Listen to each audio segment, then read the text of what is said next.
The next step is going to be, oh no, we don't have this. It's very rare that we know one population's real mean, and we got to sample another population and compare them. Single sample t-tests are a little bit rarer than a situation like this, where we have two groups and we don't know the mean of either one of them.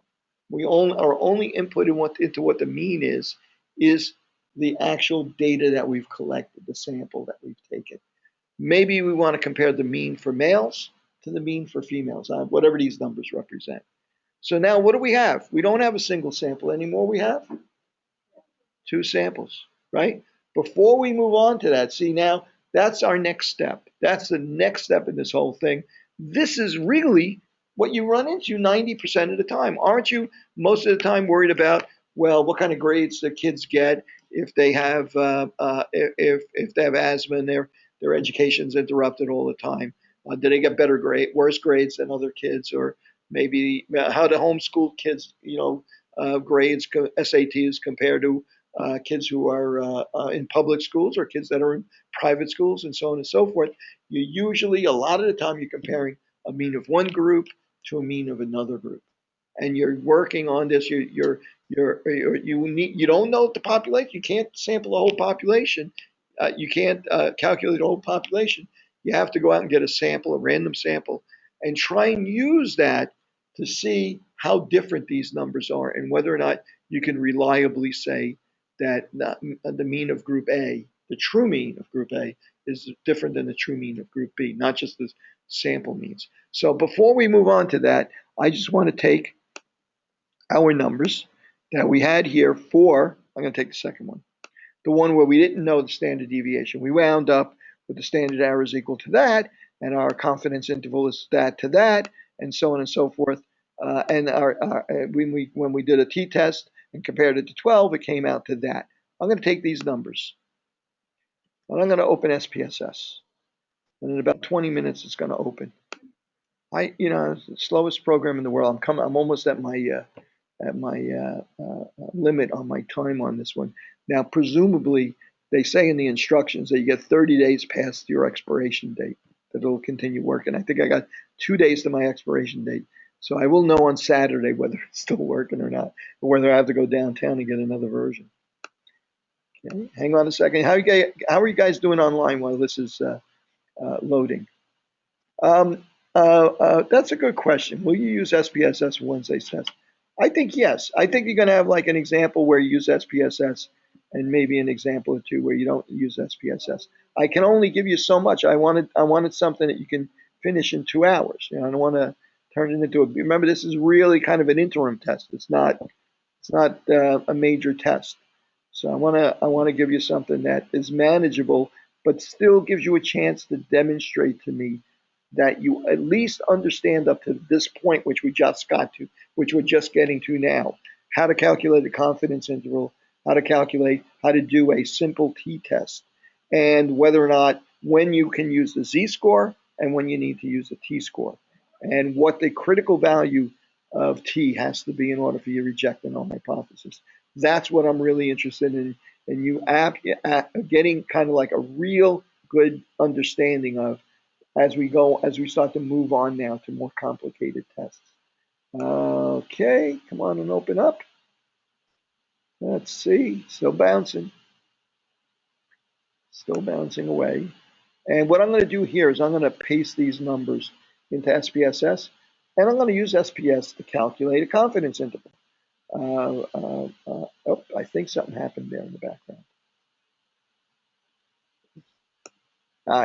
Something definitely is going on here. Look at that, it opened up. Okay, good. I'm going to cancel that. I'm going to say, and here's my data. It's on variable view. I'm going to click in here, and I'm just going to, if I'm lucky, this will work. SPSS can be, there we have. There's our numbers. I'm going to go into the variable. I'm going to give this a name. Let's call it, what would be 2-digit numbers like that? Age. Maybe it's age. Something like that. I just gave it a random variable name, whatever it happens to be. It's a numerical variable. When we have numerical variables, how do we deal with numerical variables? We calculate means, standard deviation, so on and so forth. So I'm going to go over to analyze. I'm going to go to descriptive statistics. That's what mean and standard deviations are. I got a few choices. Frequency is not really appropriate for this. Frequency counts up the number of times you get one option or another option. Frequency would be appropriate for a categorical variable. How many males, how many females, right? Count, just a simple count. It wouldn't be appropriate for this because there's no two numbers here that are the same. I'll get a frequency of 1 for every one of these numbers. It really doesn't mean anything. So I'm going to go into descriptives. Thing with descriptives, if I use descriptives, I'll do it anyway. What the hell? There's only one variable, but if there were more than one variable, I would tell SPSS which variable I wanted to analyze by moving it into the next box. If I went to options, I could tell it which descriptives I want. Variance, right? I'm going to check off a few things. I'm going to say OK. And SPSS will open an output window and give me my descriptive statistics. And it tells me my standard deviation is 2.93, same thing we got. My mean is, my sample size is 9. My mean is 9.889, same thing as we got before, right? Exactly the same numbers we got. There's our variance, there's our standard deviation, same thing we calculated with Excel. Notice it didn't give me a confidence interval because all analyzed descriptive statistics. Descriptives gives you is that data. Now, if I went a little further, went to descriptives and explore, that gives me more options. Now, there's other boxes here. One of them includes a factor list. We're going to get to that in a little while. I'm going to move age into the dependence list, and I'm going to say, statistics. Descriptives. All it gives you is one choice, and it asks you what confidence interval you want. Now, this you could actually tell it. I want 99% or I want 95. We're going to be working with 95.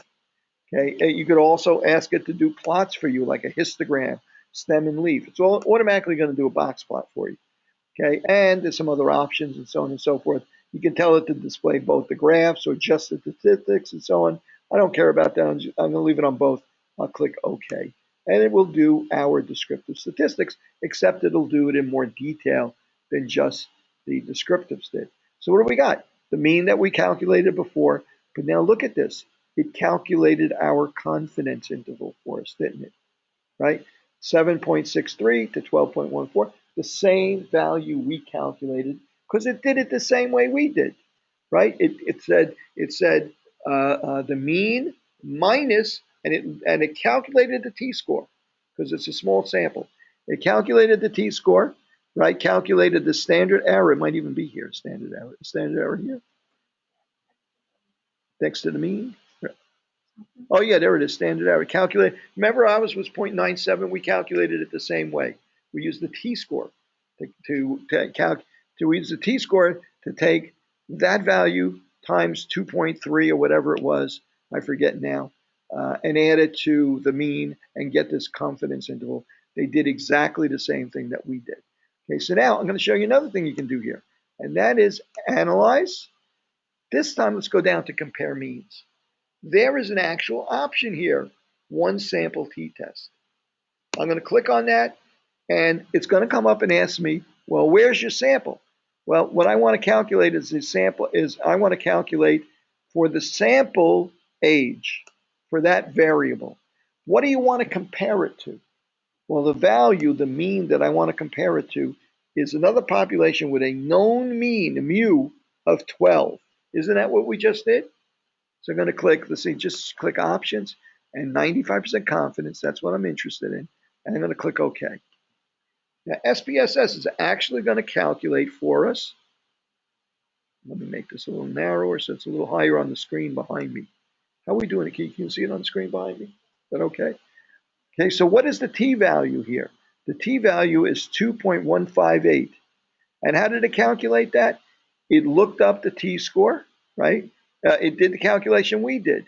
X bar, 9.88 something, minus 12, divided by the standard error, right? And it calculated a t-score of minus 2.158. And it says the probability of getting that t-score and being wrong if we reject the null hypothesis is how much? First of all, number one, we didn't reject the null hypothesis because we know we needed a t-score for that number of degrees of freedom of 2.3, and we only got a t-score of 2.1.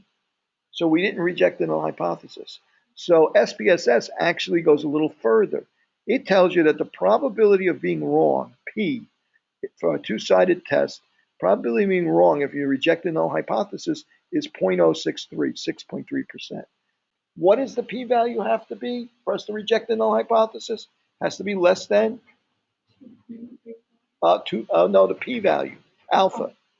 What is that that p-value, that significance, that probability of being wrong have to be less than? Has to be less than 0.05, because that's alpha is our acceptable level of error. Not only is this telling us that the t-value here is negative 2.1 or 2.15, which is not big enough. It's not big enough because we needed 2.3, but it's actually telling us what the actual real probability of being wrong if we say that group A and group B are different, right? That they're not equal. So you need that for that significance. See where it says SIG period? That's the same thing as a p-value. That's the way that SPSS describes it. The p-value is the probability of being wrong if you reject the null hypothesis. And you need that to be less than 5% in order to reject the null hypothesis. It's a little glazing of the eyes here and there. But it's really not that hard. I mean, as you start to get used to these rules and get an idea of what you need to look. Anybody here play bridge? Yeah, you play bridge? When this actually goes for a lot of cards. Some of you guys play bridge, canasta, hearts, whatever game you play, right? You'll know that if you got a new person playing the game, right? You play your card, next person plays, so and so, next person plays. It goes pretty quick until you get to the new guy. The new guy looks at his cards, and you can hear the grinding and the money. You can smell the smoke coming out because he's thinking about all sorts of stuff that don't mean anything. He hasn't learned to focus on what's the important things in all this information that's here, in all this stuff that's winding up being printed out by SPSS. What part of this do I really need? It's exactly the same thing. As you get used to this, you're going to glance at this, and everything else is going to blur away. You're just going to look at the number you need, or the couple of numbers you need. In the beginning, you're going to look at this and say, "Oh my God, what a DF and T, and mean difference and 95% confidence interval of the difference." That's actually, just so you know, what it's doing there is actually saying, well, let's say that instead of saying mu1 is equal to mu2, it's saying mu1 minus mu2 is equal to 0. And it's testing whether or not the difference is equal to 0. That's what that second half of that thing is. It's really doing the same thing. So you don't have to worry about that. I wouldn't be too concerned about that.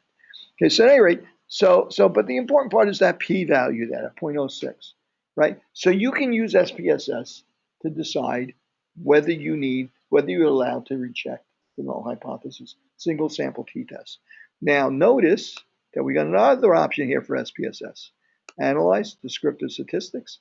We also have compare means. We have two sample t-tests. We have one kind called an independent sample t-test. We have another kind called a paired samples t-test. Okay, we'll talk about that as we go on. Today, I'm hoping we'll at least get into discussing independent samples t-tests.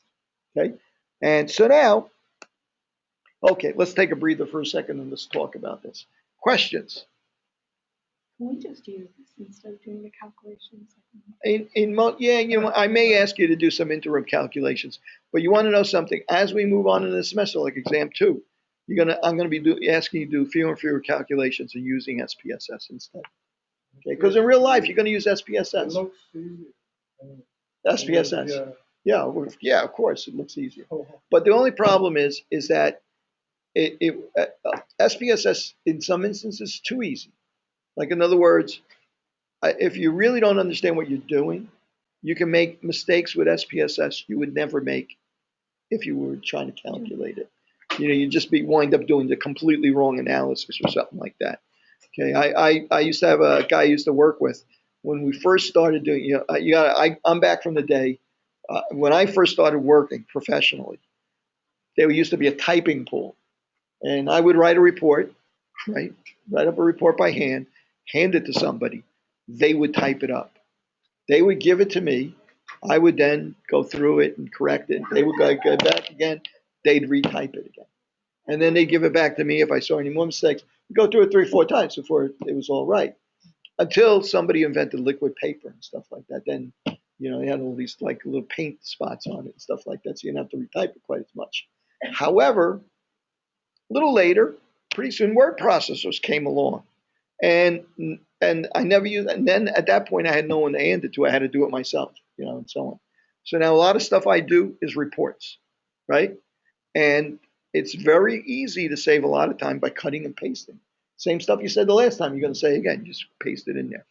The only problem with that with word processors, one of the things I discovered very early is you can make mistakes with a word processor you would never make in real life.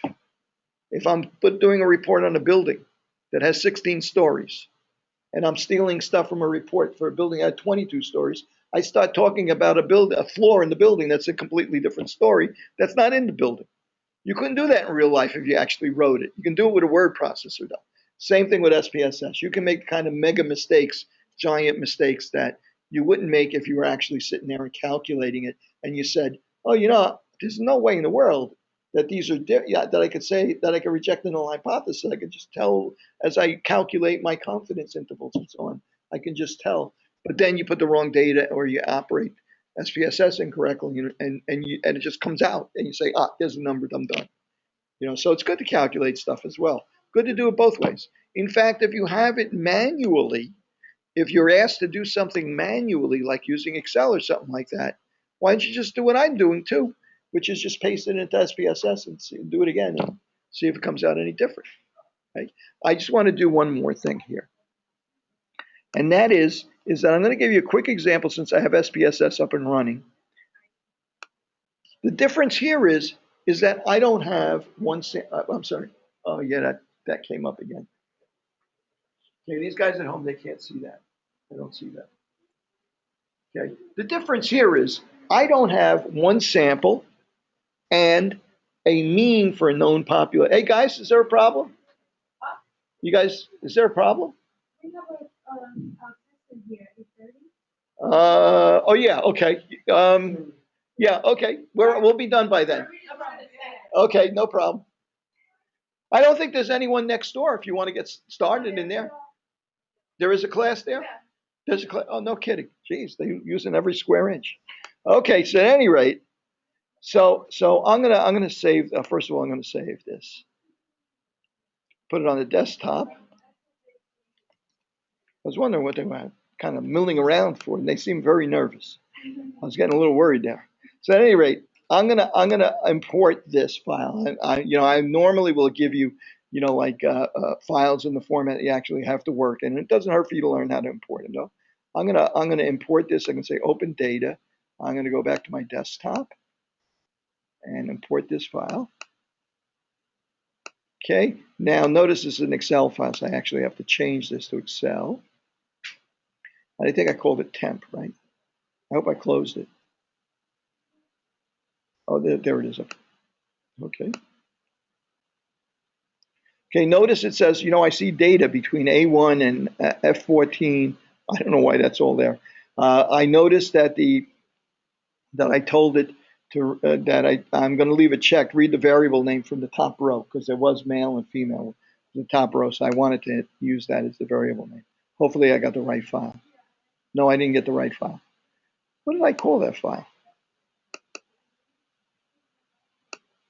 I just created it, so it's going to be at the top. No, there it is. Yeah, is that the file? Yeah, it's this right here. That's the one I want. Temp. I'm going to save this again. Save as temp A on the desktop. Save. Okay, and I'm going to close this. I'm going to go back to SPSS.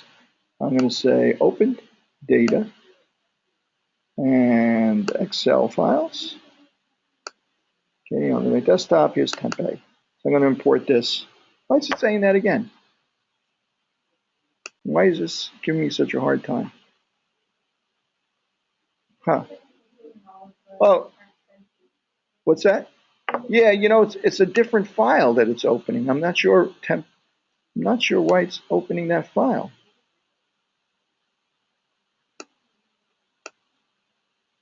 I'm going to cut and paste because I don't want to spend all day here just playing around with this. Okay, and I'm going to say new. Probably somebody at home knows why this is happening, and I'm not paying attention to them. Okay, so I'm going to call this. I forget which one was which. I'm going to call this male and this one female. Okay, so I go back to my data view. Okay, I want to compare the means for males and females. Now, I don't know the true mean for males and females for the entire population of male, entire population of female. All I know is what I have in these samples I took of each. There's two samples here. So I got to compare X bar to Y bar, right? These two means X bar 1 to X bar 2. I'm not comparing X bar to a known quantity mu. Things get a little bit more complicated now, right?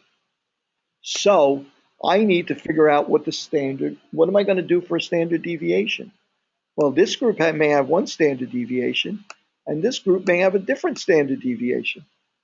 Whose standard deviation do I use to calculate the standard error, right? I need a standard error to divide the difference between X bar 1 and X. I'm going to calculate that my t-score is going to be equal to X bar 1 minus X bar 2 over my standard error, right? So X bar is the mean. That's easy enough to calculate.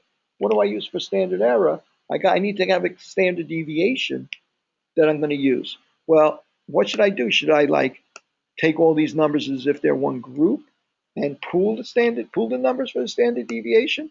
Are the standard deviations so different I really shouldn't do that? How am I going to deal? Should I take one group and use the standard deviation? There's a number of options that I have there. So it gets a bit more complicated. I'm going to quickly do this. This compare means. Now this time, what do you think I'm going to use here? Paired samples or independent samples? Not one sample, right? Because there's two samples this time. Independent or paired samples? Independent. There's two separate groups that I randomly sampled independently. Paired samples is a special case. That's the kind of situation where you would take a person and expose them to and have him eat oatmeal for 6 months and get his cholesterol, and then have him eat cornflakes for 6 months, take his cholesterol. It's the same person, right? In group A and group B, it's the same person. So you could actually literally just subtract one number from the other. So this is independent samples. It's two different groups of people. So I'm going to pick independent samples. I'm going to say test variables. Oh, well, this is a problem. Notice, I can't, this is not going to work for me, is it? The reason why it's not going to work is I gotta have this displayed a different way in SPSS. I'm going to put these guys down here. And I'm going to say, instead of male and female, I'm going to call this gender. Boy, they're really getting ambitious out there, right? I'm going to call this gender. I'm going to say that this is all ones. Let's say that that's males, right? These are all males. Let's say 1 equals males. Thank you. And I sympathize. They're there for tests. I'm sure they're pretty nervous. And they're anxious to get in here. Okay, so now these subject number 1 is a male, and the value is 6. Subject number 2 is a male, and so on. Subject number 12 is a female, and value number 6. Right? So now I'm going to compare the two of these. I'm going to say analyze descriptives. I'm going to compare means, independent samples, t-test. Well, now, what am I going to compare? I'm going to compare, actually, I shouldn't say male. It should be some other thing. But I'm not going to change it. I'm just going to move it in there. And I'm going to say break this value up into two groups by gender. Group 1 by gender, and we break it up into group 1 and group 2. Actually, you have to tell SPSS that group 1 has a value of 1 and group 2 has a value of 2, right? So now when I say okay, it's going to calculate the means and standard deviations and so on and so forth, but it's going to see it as two different groups. So I'm going to click OK. What does SPSS do? It calculates the mean of the males, which is 10, a mean of the females, which is 7.6, standard deviation for each group, calculates a standard error, which is different for each group, and so on and so forth. And then it calculates a t-score. Okay, where's the t-score? Here's the t-score here. T-score is 2.184. Now, given this sample size, would you expect to be able to reject the null hypothesis at 2.184? Probably not, because sample size of 9, t-test was 2.3. But what it did was it combined the two groups to get a single standard deviation. So it's almost like having a single group of size 18. And what it did was it took n1, n for the first group, added it to n to the second group, and subtracted 2. So it worked with it as if it were 16 degrees of freedom instead of 8 degrees of freedom. And that's the t-score and that's how it calculated that t-score. Degrees of freedom, It combined the two of them. It pooled the numbers together into a single group to estimate the standard deviation for the population. So it got the sample size for each group was 9. So it said, I'm going to add the sample size for one, and right, 9 minus 1, and 9 minus 1 is 8 and 8, 16, or in other words, n1 plus n2 minus 2. That's how it got that degrees of freedom. So now it only needs a t-score of, say, 2.05 or 2.06 to be significant. And in fact, what is the p-value that it found? The probability of being wrong if we reject the null hypothesis and say the average from the mean, the mu for males is different than mu for females. What does it say the p-value is? It's 0.04. Is 0.04 less than 0.05? Can you reject the null hypothesis? Yes. Not only that, but SPSS does it twice. It does once making a calculation that says that assumes that that the two groups have equal variances, and it does a calculation assuming that they don't have equal variances. So to actually see the degrees of freedom is calculated differently here, right? So you get a slightly different result, 0.046 instead of 0.044, right? So it did the calculation two ways. Well, can you do the calculation two ways yourself with either one of those assumptions, equals standard deviation, unequal? Yeah, as a matter of fact, I have a document that's uploaded to Blackboard that actually gives you the formulas for how do you calculate what the value for T or Z is for a proportion, or for when you have standard deviations, when you assume that you have two samples with equal standard deviations, you use these formulas.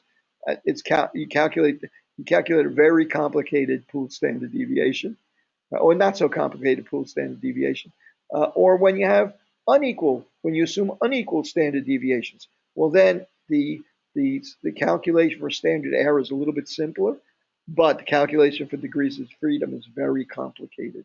That's why that bottom line shows that funny number for degrees of freedom.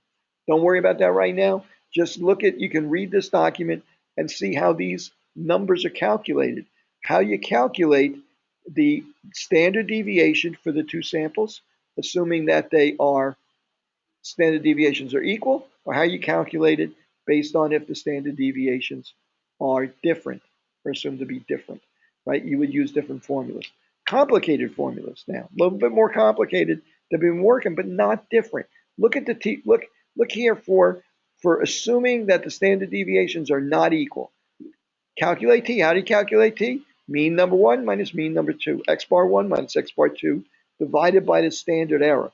The only weird thing is that you got to calculate the standard error using the standard deviation of sample 1, standard deviation of sample 2, square them, divide by the sample sizes, find the square root of the whole thing, and again find the square. You have to do a little bit more complicated calculation from the standard error. But this is what it is. Still, difference between the two means divided by the standard error. And if you do it the other way, it's the difference between the two means divided by the standard error calculated using a different technique. Still, the difference between the means divided by the standard error, and then checking to see whether your T is big enough for you to reject the null hypothesis. Okay, so now this is real stuff now. This, if you were doing a study tomorrow comparing two groups with numerical variables, this is literally the math you would use, right? No compromises, no changes. What we're doing, what we're looking at here is exactly what you would do. And notice how much easier it was using SPSS to do it than it would be to calculate all this, especially this really obnoxious calculation for degrees of freedom. Right? That really is kind of like a little bit. In fact, a lot of times people will do a little shortcut on that, a conservative shortcut, which is I'll tell you about later on, to avoid doing this calculation if they're forced to do it by hand. Okay, but don't worry about that for now. Okay, so